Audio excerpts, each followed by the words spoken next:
गौरी पुत्र गणेश भगवान की जय। ओम नमः शिवाय।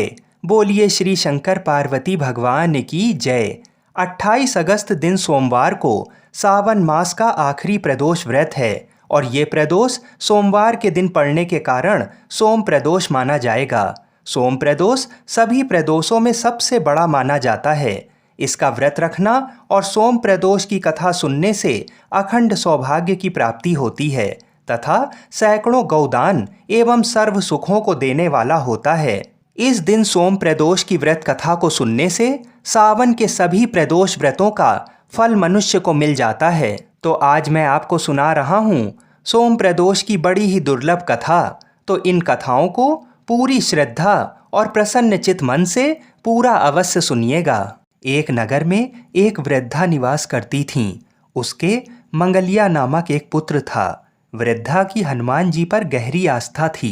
वह प्रत्येक मंगलवार को नियम पूर्वक व्रत रखकर हनुमान जी की आराधना करती थीं। उस दिन वह ना तो घर लीपती थीं और ना ही मिट्टी खोदती थीं। वृद्धा को व्रत करते हुए अनेक दिन बीत गए थे। एक बार हनुमान जी ने उसकी श्रद्धा की परीक्षा लेने की सोची। हनुमान जी साधु का वेश धारण कर वहां गए और पुकारने लगे, है कोई हनुमान भक्त जो हमारी इच्छा पूर्ण करे।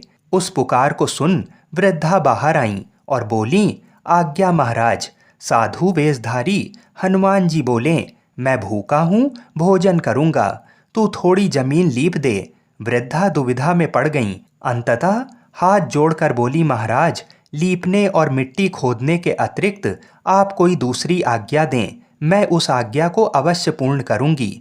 साधु ने 3 बार प्रतिज्ञा कराने के बाद कहा, तू अपने बेटे को बुला, मैं उसकी पीठ पर आग जलाकर भोजन बनाऊंगा।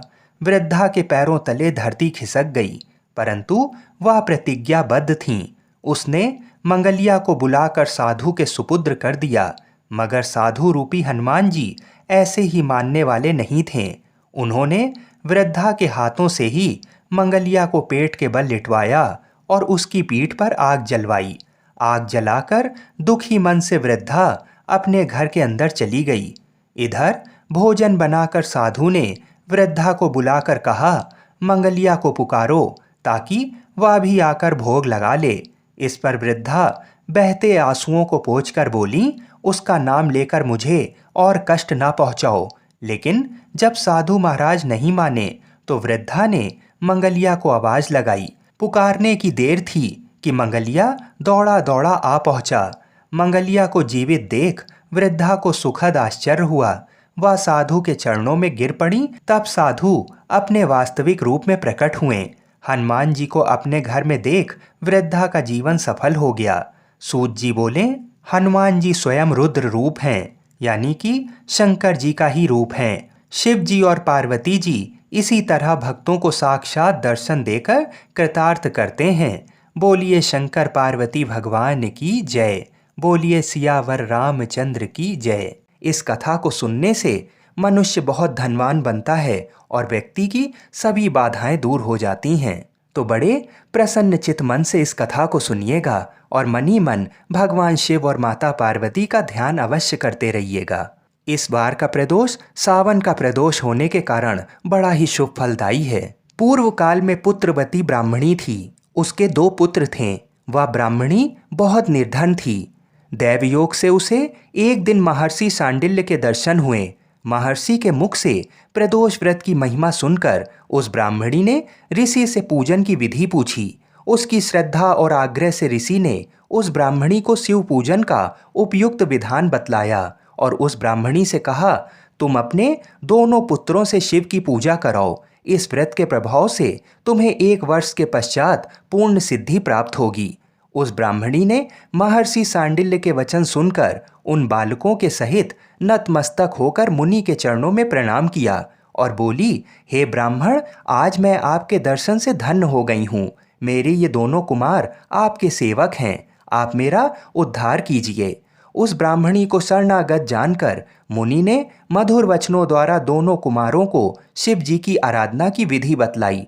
तदंतर वे दोनों बालक और ब्राह्मणी मुनि को प्रणाम कर शिव मंदिर में चले गए। उस दिन से वे दोनों बालक मुनि के कथानुसार नियम पूर्वक प्रदोष काल में शिव जी की पूजा करने लगे। पूजा करते हुए उन दोनों को 4 महीने बीत गए। एक दिन रात सुत की अनुपस्थिति में शुचि व्रत स्नान करके नदी किनारे चला गया और वहां जल क्रीड़ा करने लगा। संयोग से उसी समय उसे नदी की दरार में चमकता हुआ धन का बड़ा सा कलश दिखाई दिया। उस धन पूरित कलश को देखकर शुचिव्रत बहुत प्रसन्न हुआ। उस कलश को वह सिर पर रखकर घर ले आया। कलश को भूमि पर रखकर वह अपनी माता से बोला, हे माता, शिवजी की महिमा तो देखो। भगवान ने इस घड़े के रूप में मुझे अपार संपत्ति दी है। उसकी माता घड़े को देखकर आश्चर्य करने लगी और राज सुत को बुलाकर कहा, बेटे मेरी बात सुनो, तुम दोनों इस धन को आधा आधा बांट लो। माता की बात सुनकर शुचिव्रत बहुत प्रसन्न हुआ, परंतु राजसुत ने अपनी असहमति प्रकट करते हुए कहा, हे माँ, ये धन तेरे पुत्र के पुण्य से प्राप्त हुआ है। मैं इसमें किसी प्रकार का हिस्सा नहीं लेना चाहता, क्योंकि अपने किए कर्म का फल मनुष्य स्वयं ही भोगता है। इस प्रकार शिव पूजन करते हुए एक ही घर में उन्हें 1 वर्ष व्यतीत हो गया। एक दिन राजकुमार ब्राह्मण के पुत्र के साथ वसंत ऋतु में वन विहार करने के लिए गया। वे दोनों जब साथ साथ वन में बहुत दूर निकल गए तो उन्हें वहां पर सैकड़ों गंधर्व कन्याएं खेलती हुई दिखाई पड़ीं। ब्राह्मण कुमार उन गंधर्व कन्याओं को क्रीडारत देखकर राजकुमार से बोला, यहाँ पर कन्याएं विहार कर रही हैं, इसलिए हम लोगों को अब और आगे नहीं जाना चाहिए, क्योंकि वे गंधर्व कन्याएं शीघ्र ही मनुष्य के मन को मोहित कर लेती हैं। इसलिए मैं तो इन कन्याओं से दूर ही रहूंगा। परंतु राजकुमार उसकी बात अनसुनी कर कन्याओं के विहार स्थल में निर्भीक भाव से अकेले ही चला गया।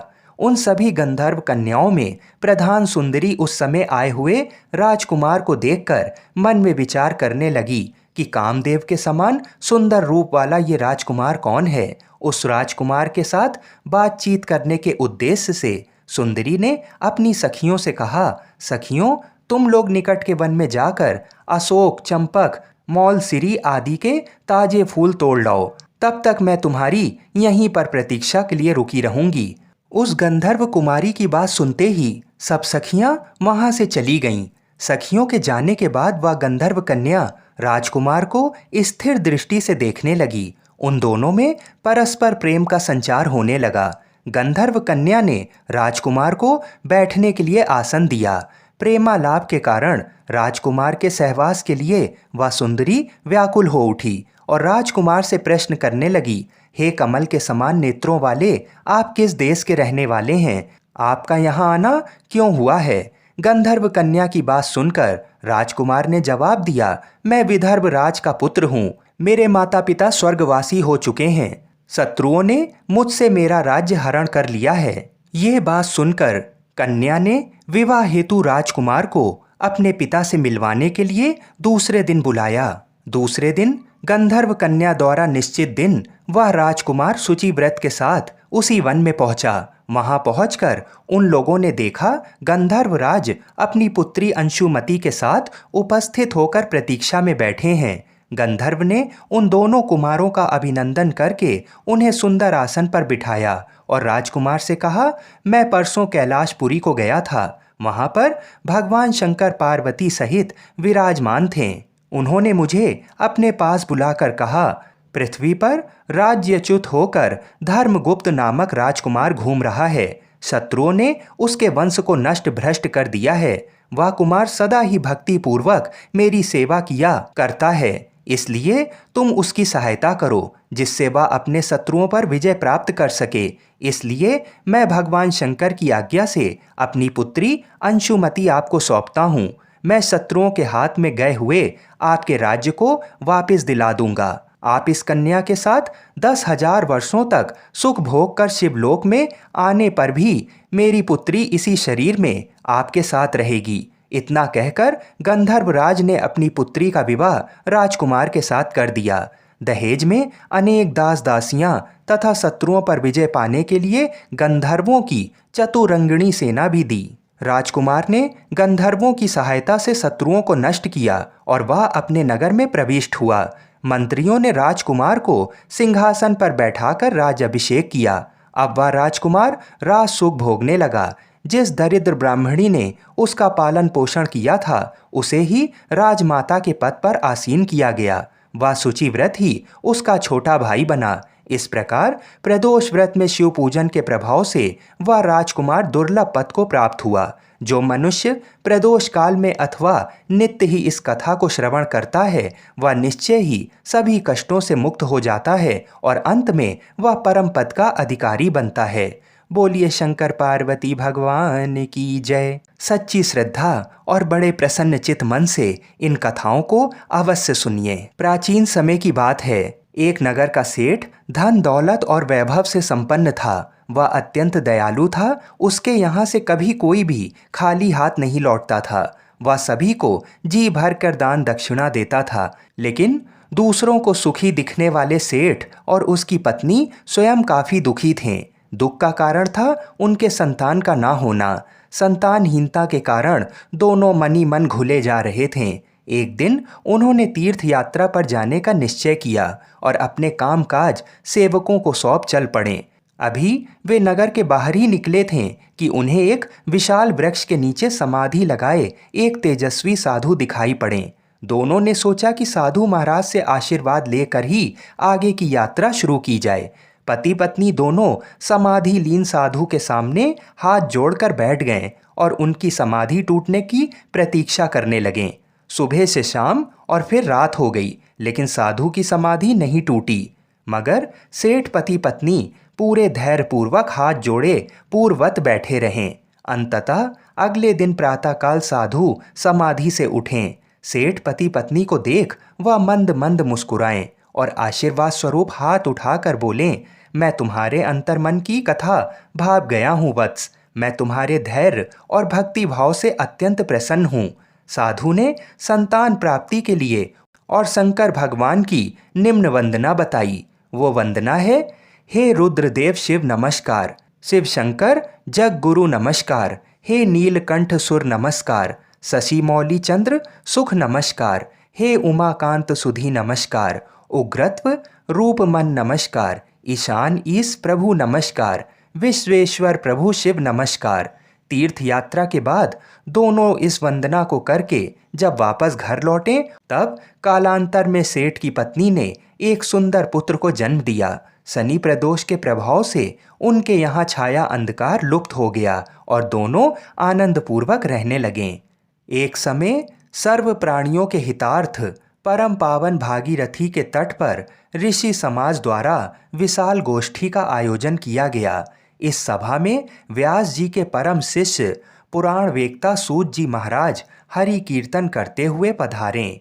सूत जी को आते हुए देखकर शौनक आदि 88,000 ऋषि मुनियों ने खड़े होकर उन्हें दंडवत प्रणाम किया। महाज्ञानी सूत जी ने भक्ति भाव से ऋषियों को हृदय से लगाया तथा आशीर्वाद दिया। विद्वान ऋषिगण और सब शिष्य आसनों पर विराजमान हो गए।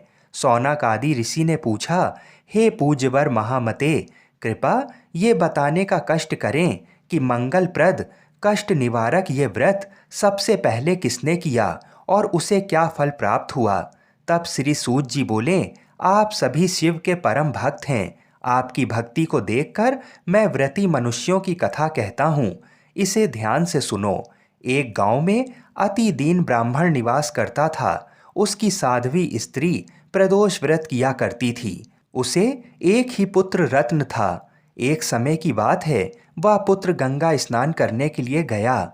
दुर्भाग्यवश मार्ग में चोरों ने उसे घेर लिया और वे कहने लगे कि हम तुम्हें मारेंगे नहीं, तुम अपने पिता के गुप्त धन के बारे में हमें बता दो। बालक दीन भाव से कहने लगा कि बंधुओं, हम अत्यंत दुखी दीन हैं, हमारे पास धन कहाँ है।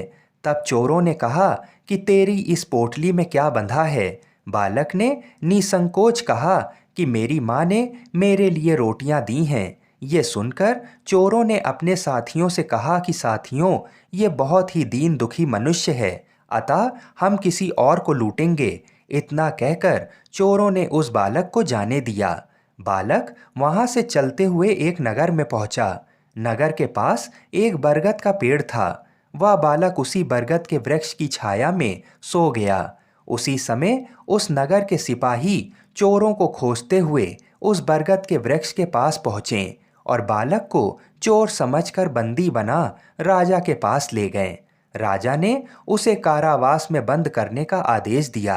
ब्राह्मणी का लड़का जब घर नहीं लौटा तब उसे अपने पुत्र की बड़ी चिंता हुई।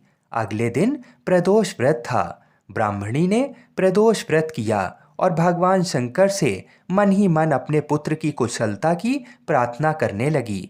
भगवान शंकर ने उस ब्राह्मणी की प्रार्थना स्वीकार कर ली।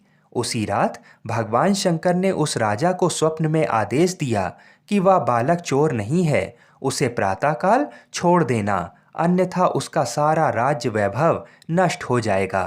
प्रातःकाल राजा ने शिव जी की आज्ञा अनुसार उस बालक को कारावास से मुक्त कर दिया। बालक ने अपनी सारी कहानी राजा को सुनाई। सारा वृतांत सुनकर राजा ने अपने सिपाहियों को आदेश देकर उस बालक के घर भेजा और उसके माता पिता को राज दरबार में बुलाया। उसके माता पिता बहुत ही भयभीत थे। राजा ने उन्हें भयभीत देखकर कहा कि आप भयभीत ना हों, आपका बालक निर्दोष है। राजा ने ब्राह्मण को 5 गांव दान में दिए जिससे कि वे सुखपूर्वक अपना जीवन व्यतीत कर सकें। भगवान शिव की कृपा से ब्राह्मण का परिवार आनंद से रहने लगा। अतः जो भी मनुष्य रवि प्रदोष व्रत करता है वह प्रसन्न व निरोग होकर अपना पूर्ण जीवन व्यतीत करता है। बोलिए शंकर पार्वती भगवान की जय। एक बार की बात है, जब श्री राधा जी पृथ्वी लोक पर चलने लगीं तो गोलोक के श्री राधा जी के लीला पक्षी श्री सुखदेव जी ने भी साथ चलने को कहा। तो वहीं राधा जी की आज्ञा से भगवान की अमर कथा रूपी भागवत कथा के प्रचार करने के लिए गोलोक के लीला पक्षी श्री सुखदेव जी एक सुग्गी के गर्भ के अंडे के रूप में प्रकट होकर अमरनाथ में प्रकट हुए थे। वह अंडा हवा के झकोरों के कारण फूट गया था तथा अमरनाथ में फूटा हुआ पड़ा था। इधर एक बार श्री नारद जी घूमते घूमते कैलाश पर्वत पर पहुंचे तो श्री पार्वती जी ने नारद को सत्कार करने के बाद पूछा कि नारद जी आप कहाँ से आ रहे हैं। तो नारद जी ने कहा कि मैं हर जगह घूमते हुए आ रहा हूँ, परंतु अब घूमना कम कर दिया है क्योंकि लोगों पर विश्वास नहीं है। इसका कारण लोगों में प्रेम एक दूसरे के प्रति नहीं है, केवल दिखावे का प्रेम है, वस्तुतः नहीं है। तब पार्वती जी ने कहा, हे नारद जी, लेकिन हमारे पति भूत भावन शंकर जी में तो बहुत प्रेम है, यानी श्री शंकर जी हमसे बहुत प्रेम करते हैं। तब श्री नारद जी ने कहा कि हे पार्वती जी, जब आपके पति देव श्री शंकर जी आपसे प्रेम करते हैं तो ये जरूर बतलाए होंगे कि श्री शंकर जी जो अपने गले में माला पहनते हैं वह कैसी और किसकी माला है। तब पार्वती ने कहा, हे नारद जी, ये माला पहनने का रहस्य तो वे अभी तक नहीं बतलाए हैं। तब नारद जी ने कहा कि फिर आपके पति आपसे झूठा या दिखावे का प्रेम करते हैं, वस्तुतः प्रेम नहीं करते हैं।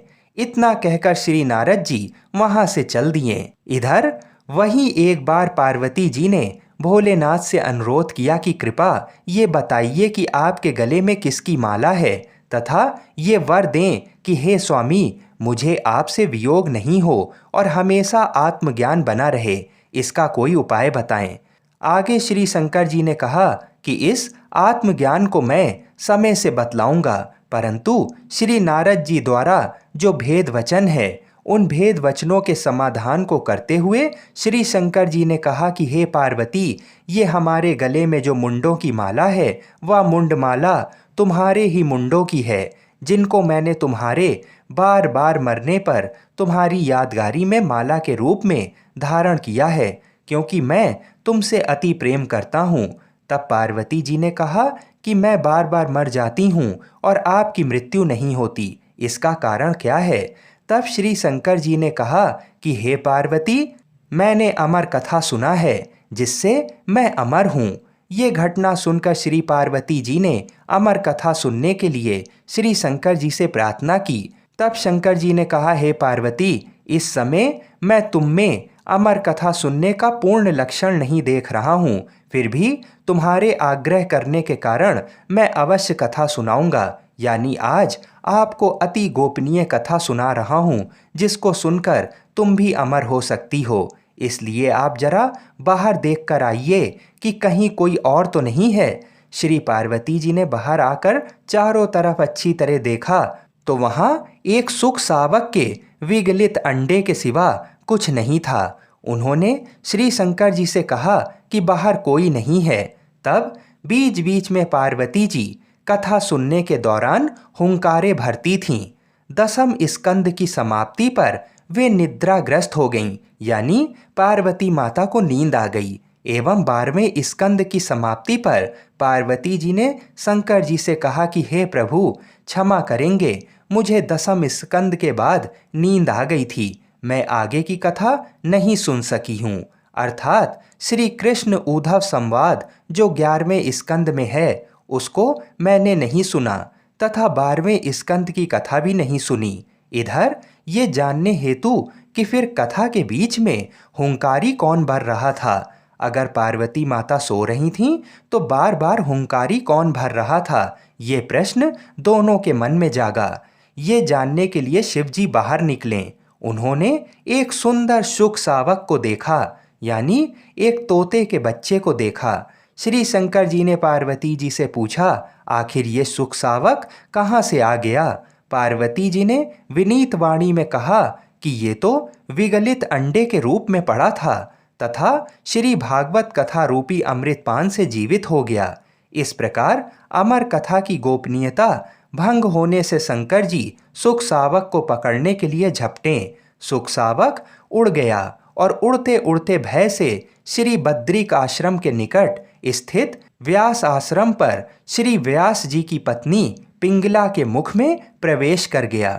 फिर शंकर जी ने श्री व्यास जी द्वारा सांत्वना प्राप्त कर वापस अपने आश्रम पर लौट गए। इधर श्री सुखदेव जी 16 वर्षों तक पिंगला के गर्भ में रहे। अंतोतगत्वा श्री व्यास जी के अनुरोध करने पर सुखदेव जी ने अपना भय बताना प्रारंभ किया। उन्होंने गर्भ के भीतर से कहा कि उन्हें बाहर आने पर माया से ग्रसित होने का भय है। यदि भगवान श्री कृष्ण द्वारा माया से ग्रसित नहीं होने का आश्वासन मिले तब वे बाहर आएंगे। व्यास जी के अनुरोध से भगवान श्री कृष्ण जी ने सुखदेव जी को माया से ग्रसित नहीं होने का आश्वासन दिया। तब सुखदेव जी गर्भ से बाहर आए और जन्म लेते ही जंगल में तपस्या करने चल पड़े तथा पुनः सुखदेव जी जो अपने पिता व्यास जी के बुलाने पर भी नहीं आए, लेकिन व्यास जी के ब्रह्मचारी शिष्य द्वारा गाए जाते हुए श्री भागवत जी के मंत्रों से अपनी समाधि को तोड़ दिया। इस श्लोक को पूरा पूरा सुनकर श्री सुखदेव जी ने समाधि तोड़ दी तथा श्लोक को सुनकर उन श्री व्यास जी के शिष्यों के पीछे पीछे चल दिए। इस घटना का मुख्य कारण भागवत कथा ही है। आइए अब मनोकामनाओं को पूरी करने वाली दूसरी कथा को सुनते हैं। भगवान शिव करुणा के सागर हैं और किसी से कोई भेदभाव नहीं करते हैं।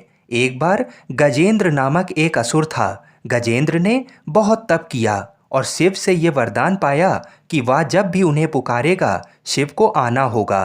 त्रिलोकों के सदा शरारती ऋषि नारद ने देखा कि गजेंद्र हर छोटी छोटी बात के लिए शिव जी को पुकार लेता था, तो उन्होंने गजेंद्र के साथ एक चाल चली। उन्होंने गजेंद्र से कहा, तुम शिव को बार बार क्यों बुलाते हो? वह तुम्हारी हर पुकार पर आ जाते हैं। क्यों नहीं तुम उनसे कहते कि वह तुम्हारे अंदर आ जाएं और वहीं रहें, जिससे वह हमेशा तुम्हारे अंदर होंगे। गजेंद्र को ये बात अच्छी लगी और फिर उसने शिव जी की पूजा की। जब शिव जी उसके सामने प्रकट हुए तो वह बोला, आपको मेरे अंदर रहना होगा, आप कहीं मत जाइए। शिव अपने भोलेपन में एक लिंग के रूप में गजेंद्र में प्रवेश कर गए और वहाँ रहने लगे। फिर जैसे जैसे समय बीता, पूरा ब्रह्मांड शिव की कमी महसूस कर रहा था। कोई नहीं जानता था कि वह कहाँ है। सभी देव और गण शिव को खोजने लगे। काफ़ी खोजने के बाद जब कोई ये पता नहीं लगा पाया कि वह कहाँ है, तो वे हल ढूंढने के लिए भगवान विष्णु के पास गए। विष्णु जी ने स्थिति देखी और कहा वह गजेंद्र के अंदर हैं।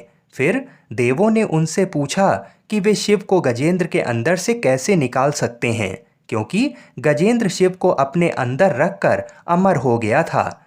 हमेशा की तरह भगवान विष्णु सही चाल लेकर आए। देवगण शिव भक्तों का रूप धरकर गजेंद्र के राज में आए और बहुत भक्ति के साथ शिव जी का स्तुति गान करने लगे। शिव का महान भक्त होने के कारण गजेंद्र ने इन लोगों को अपने दरबार में आकर गाने और नाचने का न्योता दिया। शिव भक्तों के वेश में देवों का ये दल आया और बहुत भावनाओं के साथ बहुत भक्ति पूर्वक वे शिव के लिए भक्ति गीत गाने और नाचने लगे। शिव जो गजेंद्र के अंदर बैठे हुए थे अब खुद को रोक नहीं सकते थे, उन्हें जवाब देना ही था, तो वह गजेंद्र के टुकड़े टुकड़े करके उससे बाहर आ गए। एक अन्य कथा के अनुसार शिव की पूजा देवता और राक्षस, देव और असुर, श्रेष्ठ और अधम दोनों करते हैं। वह हर किसी के लिए महादेव हैं। विष्णु भी उनकी पूजा करते थे। भगवान विष्णु की शिव भक्ति को बताने वाली एक बहुत सुंदर कथा है। एक बार विष्णु जी ने शिव से वादा किया कि वह शिव को 1008 कमल अर्पित करेंगे। वह कमल के फूलों की तलाश में गए और पूरी दुनिया में खोजने के बाद भी उन्हें सिर्फ 1007 कमल के फूल मिले। एक कम था। उन्होंने आकर सब कुछ शिव के सामने रख दिया। शिव ने अपनी आंखें नहीं खोलीं, वह सिर्फ मुस्कुराए क्योंकि एक कमल कम था। फिर विष्णु जी ने कहा, मुझे कमल नयन कहा जाता है, जिसका अर्थ है कमल के फूलों की तरह आँखों वाला भगवान। मेरी आँखें किसी कमल की तरह सुंदर हैं, तो मैं अपनी एक आँख ही अर्पित करता हूँ। और उन्होंने तुरंत अपनी दाहिनी आँख निकालकर शिवलिंग पर रख दी। इस तरह की भेंट से प्रसन्न होकर शिव जी ने विष्णु को प्रसिद्ध सुदर्शन चक्र दिया। बोलिए श्री शंकर पार्वती भगवान की जय। बोलिए श्री लक्ष्मी नारायण भगवान की जय। बोलिए श्री राधा कृष्ण भगवान की जय। बोलिए श्री तुलसी शालिग्राम जी की जय। जय जय श्री राधे।